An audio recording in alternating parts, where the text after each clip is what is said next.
مامجلال وێڕای ئەزمونە پشنگدارەکەی لە کای سیاسی و دنیابینینەکەی لە توانای دەستنیشانکردنی ڕیشەیی گرفتەکانی کۆمەڵگە و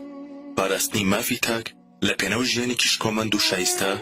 جێگادەستی لە کەرتی تەندروستیشە جێگەی سەرنج بووە بە تایبەتی لە پاش دروستکردنی نەخۆشخانەی هیوا لە مانگی ئابی ساڵی 2007. ئەگەر کۆچی مام بۆ شاری سلێمانی بۆ عێراق زۆر قورس بوو بێ ئەوە بۆ هەموو کەسانی کە لە ناو هیوادان لە کارمەند و پزیشک و نەخۆشەکانەوە زۆر قورسترە. ئێمە ڕۆژەمان لە یادە لە ساڵی 2007 کە جەنابی مام جەلادێکێک بوو لەوانەی کە زۆر بە جددی بە دوای ئەوە بوو لە ناو شاری سلێمانی شوێنێک دیاری بکرێ بۆ توشبوانی شێرپەنجە هەتاکو ئەم بینایە کە لە تەواو بوو بۆ نەخۆشخانە نەبوو بەڵام یەکێک لە هەوڵەکان کە دەورێکی زۆر گرنگی بینی جەنابی مام جەلال بوو کە تایبەت کراو ناو نراهیوە و لەو ڕۆژەشەوە تا ئەو کاتەی مام لە بەغدا بوو لە بودجەی خۆی چ لە سکرتاریەت یاخود لە بودجەی سەرۆکایەتی و لە موچەی خۆی مانگانە بەشێکی دەنار بۆ ئەم نەخۆشخانەیە. تەنانەت دەگەر ئەو دەعمەی جەنابی مام جەلال نەبوایە یەکەم بیرۆکەی جاکردنەوەی سیستمی حکومی لە سیستمی ئەهلی کە لە ناو نەخۆشخانەی هیوا جێبەجێکرا لەسەر داوای جەنابی مام بوو کە داوای کرد هیچ کام لە پزیشک و کارمەندەکانی ئەم نەخۆشخانەیە جگە لە نەخۆشخانەی هیوا کاری تر نەکەن و بەبێ بەرامبەر بێت بەرامبەر ئەوە ئەو لە بودجەی خۆی لە موچەی خۆی موچەی هەموو دکتۆرەکان بدادۆک و بە دەرعیادە و ئەم کارە نەکرێت. مام جەلال جگە لە ئەرکی زۆر و سەرقاڵە دیبلۆماسیەکەی لێنە دەگەڕا ئەم نەخۆشخانەیە وەک هەر نەخۆشخانێکی تر پەیڕێوی ئەو سیستەمە تەندروستە کۆنە بکە کە مێژۆکەی بۆ چەندەیەکی پێشوو دەگەڕایەوە و مام جەلال دەیویست هیوا ببێتە وەڵام دەرەوەی پێداویستیەکی مرۆیی مۆدێرن کە لە ئازناوەکەیدا بێ کە ئەمڕۆ بەشێکی زۆر لە پسپۆڕان و شارەزانی نێو نەخۆشخانەکە دەیانەوێ درێژە پێدەری ئەو ڕێبازە بن. بەڕاستی ڕۆژێکی ناخۆشە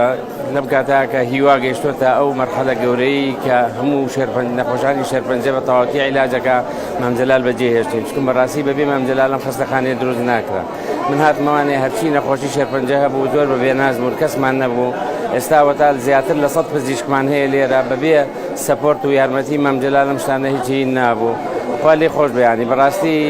سێبەرەکەی هەر لەگەڵمان نامێنێتەوانێ ئێمە هەر بەرەو پێشەوە ڕوین پەیمانی اینێکە بە هیچ شێوەیەک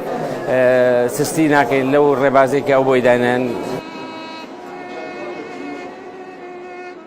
لە نەخۆشخانەی هیوا پزیشکان و کارمەندان پێشمەرگە ئاسە و لەسەر ڕێبازی وتەکانی مام کە هەمیشە دەیوت دەبێت پزیشکان و کارمەندان هاوشێوەی پێشمەرگە کار بکەن بۆ خزمەتی کۆمەڵانی خەڵک ئەو پزیشک و کارمەندانی لە نێو ئەم نەخۆشخانەیە کار دەکەن لە بەرامبەر کاتەکانی داوامکردن موچەیەک وەردەگرن لە هیچ کەرتێکی تایبەتدا کار ناکەن کە دواتر ئەم بڕیارە دەکرێتە بڕیارێکی یاسایی لەسەر جەمسەنتەر و نەخۆشخانەکانی شێرپەنجەکانی هەرێمی کوردستاندا وەک مام پێیان دەڵێ سەرەتا گۆڕانکاریەکان بۆ هێنانە ئارای سیستەمێکی تەندروستی گونجە و بۆ کۆمەڵگەی کوردەواری دەبێت بەجیاکردنەوەی کەرتی تایبەتی و گشتی دەست پێ دەکات.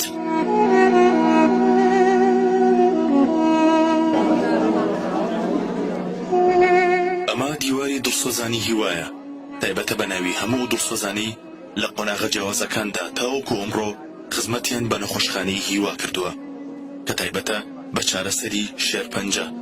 لە ڕیسی سەرەوەی هەڕەمەکەش ناوی سەرۆک مام جەلال نووسراوە بەو پێی خاوەنی بیرۆکەی دروستبوونی نەخۆشخانەکە بوو لە پێناو چارەسەری ئەو نەخۆشیە لە هەرێمی کوردستان هەوڵی تەواوی خستۆتە گەڕ. ئەم بنیادنەری نەخۆشخانەی هیوا بوو بۆ گەڕانەوەی هیوا بۆ بە هیواکان کە لە ئێستادا نەخۆشخانەی هیوا بۆتە هیوایەک بۆ وڵاتێک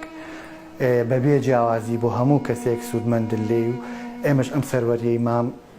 ڕۆژ بە ڕۆژ دەگەێنینەوە بە هاوڵاتیان و هاوکار دەبین لە گەڕانەوەی هیوا و ژیان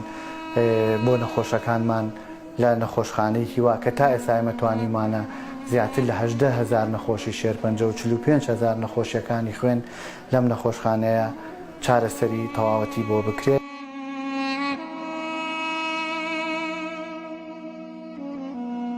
ئەم بیرۆکەیە جەنابی مام جەلالیشی بۆ لەو کەسانی کە زۆر پەسەندی بووە و تەنانەت پەلەی کردووە لەوەی کە ئەم بینایی کە ئێستا ئێمەتیان کە تایبەت بوو بە شوێنێکی کە دروستکرا بوو پەلەی کردەوەی کە تەرخان بکرێ بۆ شێرپەنجەیی و لەو کاتەوە لە کلتوری بەخشین و لە هاوکاریکردنی نەخۆشخانەی هیوا ڕۆڵێکی گرنگیان هەبووە. بۆ پێی نەخۆشخانەکەی مام نەخۆشخانەی هیوایە توانیوێتی بێ بەرامبەر تێچووی چارەسەریان بگرێتە ئەستۆ لە ئێستاشدا بەدانانی گوڵی وەفا لەلایەن بەشێک لە نەخۆش و کارمەند و پزیشکانی نەخۆشخانەکەوە پەیامی وەفای خۆیان بۆ مام جەلال دووپات کردەوە و بەڵێنی درێژە پێدەری ڕێبازەکەی مامن لە پێناو خزمەتکردنی هاوڵاتیان